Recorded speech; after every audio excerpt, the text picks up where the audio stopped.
We finally got something very new in the galaxy far, far away, it seems.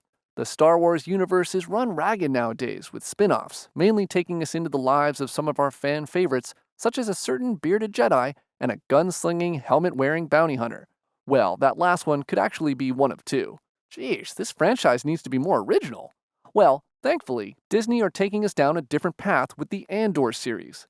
The question is, what exactly is it about the show so far that sets it apart from the rest of the Star Wars Disney Plus shows? Well, stick around as we ponder just that in today's video. First off, we have the lack of fan service that the show is providing. Some hardcore fans may be a little ticked off by this, but bear with us on this one. Let's assess. Andor's creator, Tony Gilroy, has been noted previously as saying that he didn't want the show to be weighed down too heavily by servicing the fans' longing for Easter eggs and callbacks to other shows and movies set in the Star Wars universe. He would tell his team to not be swayed by the franchise they're working on and to not be influenced by nostalgia, even going as far as telling them to forget they were working on a Star Wars franchise at all. Wow. May the Force be with you, Tony Gilroy? We've seen so far on the show that we do of course get some hidden details and appearances from characters that nod to the Star Wars mythology, but not enough that you get bogged down in it all. Really, this is actually quite refreshing for a show set in this universe. Fans are loving the shows Disney are churning out so far, such as The Mandalorian and Obi-Wan Kenobi, but to have a bit of a respite from all of the heavy-handed callbacks and nostalgia, it's actually a nice break at this point, don't you think? Mon Mothma, so far at least, appears to be the biggest traditional character appearance we're getting, and she's mainly only known for her "Many Bothans died" line in Return of the Jedi. The show is determined to be driven not by the nostalgia of Star Wars, but by the story at hand and the majority of new characters that we're getting to meet. It's actually letting the universe build out a new piece of mythology that, for all we know, could go on to spawn more enjoyable projects further down the line. Even more unique content. Come on, fans, that sounds cool, right? We then have the character that the show is based around, Cassian Andor. Fans will remember Andor's presence in the New Hope prequel Rogue One. Following from what Rogue One was able to do, Andor as a show is balancing on the shoulders of characters that, for the most part, we don't really know. That includes Andor himself, really. Headed back a few years, you would never imagine that Lucasfilm would be happy to produce a show on a character that's relatively so small in the Star Wars universe. Book of Boba Fett has fan favorite Boba Fett, of course. Obi-Wan Kenobi has, well, do we really need to say it? The Mandalorian was brought in as a completely new slate that worked really well, but even that had a character that looks exactly like Yoda, and has gone on to have some pretty big cameos. But to give a whole show to a one-time character who died at the end of his first appearance? It's quite ballsy from the powers that be at Disney and Lucasfilm. Also, sorry not sorry to anyone who hasn't seen the ending of Rogue One. You've had 6 years to catch up. But yes, the fact that Cassian Andor is at the heart of the show is surprising.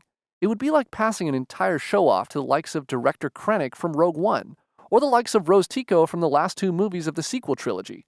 Great characters, but there just doesn't seem much call for a solo project. Alas, there's the fact that Andor does seem to have been on quite a journey before the events of Rogue One.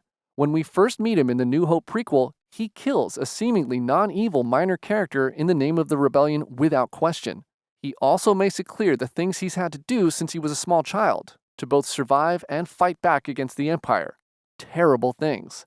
It all begs the question of how he got to this point, and what the real building up of the rebellion looked like for the soldiers who were in it.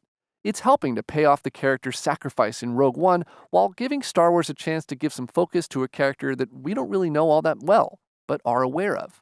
Then there is, of course, the themes of the show. Star Wars has always been somewhat kid-friendly. Yeah, you might get the odd swear word or murder and so on, but it's always passed off for young kids to watch and enjoy without having their minds rotted by violence, dark themes, and cursing. However, the feel of Andor seems to double down on all of that. We're getting something much more adult. The seedy gentleman bar and the killing of the officers that opens the first episode. The themes of paranoia, murder, and darkness that are made apparent so far in the show overall. It has all seemingly been set up to really corner viewers into a very new type of Star Wars show, which again is quite refreshing. It's being played up as a bit of an espionage thriller on the whole, and it's dealing with some heavy subject matter from time to time. Jesus, we see a kid killed in one of the first episodes alone, although this isn't all that unfamiliar in the Star Wars universe already. The younglings in Revenge of the Sith will never be forgotten. It's showing that there are more facets to the Star Wars mythology that can be enjoyed.